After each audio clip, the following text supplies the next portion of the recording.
Canon isn't the only company to make a big splash with a pair of new cameras this summer. Nikon just registered N2312, which brings us to a total of 2 cameras registered by the camera maker, with N2216 being registered on January the 30th, many months ago, and is due to be announced very soon. And some people think that that camera could be the Nikon Z7 Mark III, but many others think otherwise. The Nikon Z7 Mark II, for example, can do around 45 megapixels. The Nikon Z9, 45 megapixels, and the Nikon Z8, 45 megapixels. So does it really make any sense for Nikon to refresh the Z7 with another camera capable of 45 megapixels? Well, it doesn't look very good. It looks like there's a good chance that the Nikon Z7 Mark II might be the end of the line. But I happen to think there's another viewpoint here that makes an awful lot of sense. It adds a bit of credibility. Instead of the Nikon Z7 Mark III being another 45 megapixel camera offered by Nikon being the third one, I think what they could potentially do here is release the Nikon Z7 Mark III with not 45 megapixels, but use this as an opportunity to treat the Nikon Z7 Mark III as Nikon's high-resolution camera, going past 45, 50, or even 61 megapixels of, well, the Sony A7R5 and the R4. They could potentially go even higher, up to 100 megapixels. We do have sensors that have been released by Sony and others that are capable of doing 100 megapixels, and not on medium format, but full frame. But there are other cameras that could potentially be announced by Nikon, but the Z7 Mark III, I wouldn't count that one out at this point. The Nikon Z50, if you recall, was announced way back in 2019, October 2019 to be exact. The successor to the Z50 could get a bump in resolution up to around 24 megapixels. And we also expect to see a boost to continuous shooting capabilities that are in line with the competition, delivering up to as high as 30 frames per second, similar to what we can see on the Canon R7, the R10, and even the R50, which can do up to 15 frames per second. And of course, Nikon could choose to improve the image processor, giving it the XP 7, improving dynamic range and improving low light performance, but don't expect any, well, groundbreaking changes. I know the Nikon Z9 was, well, groundbreaking and $1,000 less than the competition. And the Nikon Z8, well, it was pretty much a mini Nikon Z9 with a few features missing from the Z8, but otherwise for $1,500 less, the Z8 offered a lot of capabilities. And now with the announcement of the Nikon Z6 Mark III, being almost a mini Z8 without some of those higher end, well, capabilities, it is best in class at this point. And let's not forget the Nikon Z5.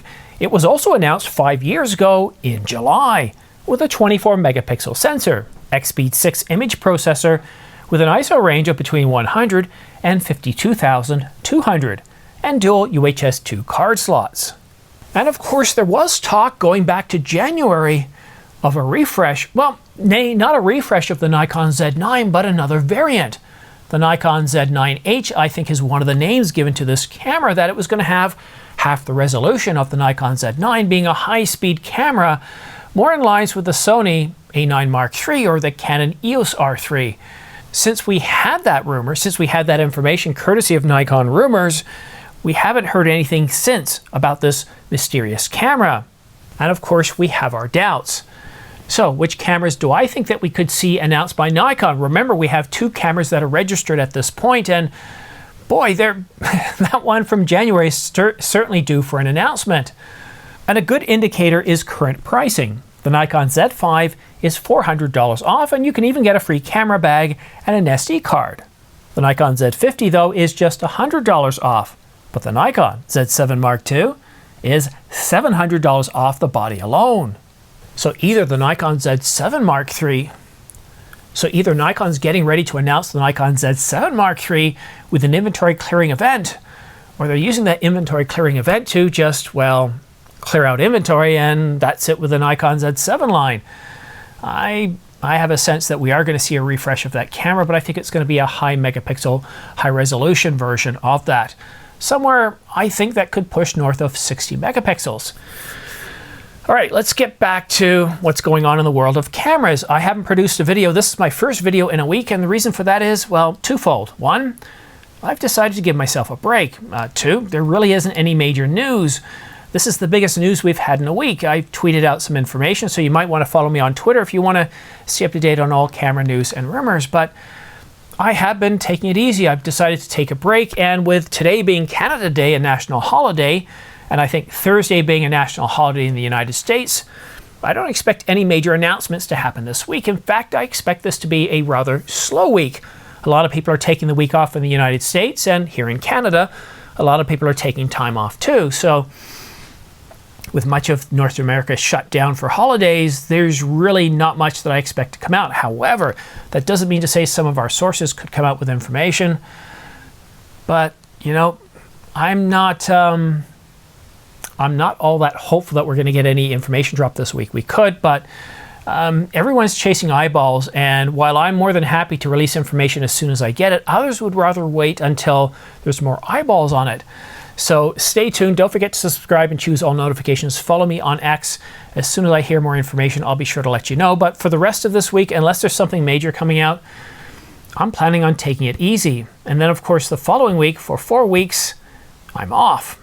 Well, I'm off of my day job. For the rest of the time, if there's news, I'm going to cover it. I'm going to be out there, I'm going to be shooting, I'm going to be using my camera, maybe even visiting my local camera stores. And then on June the 17th, that is when, according to multiple sources from this channel, we will be getting a Canon announcement. And Canon's already teased about the EOS R1, and one of my sources has said we will get the R5 Mark II and the R1 announced at the same time. So we're just 2.5 weeks away. So it's pretty exciting times, guys. Again, thank you so much for watching to the end. Have yourself a great day, a great week, a great holiday, and we'll see you again soon.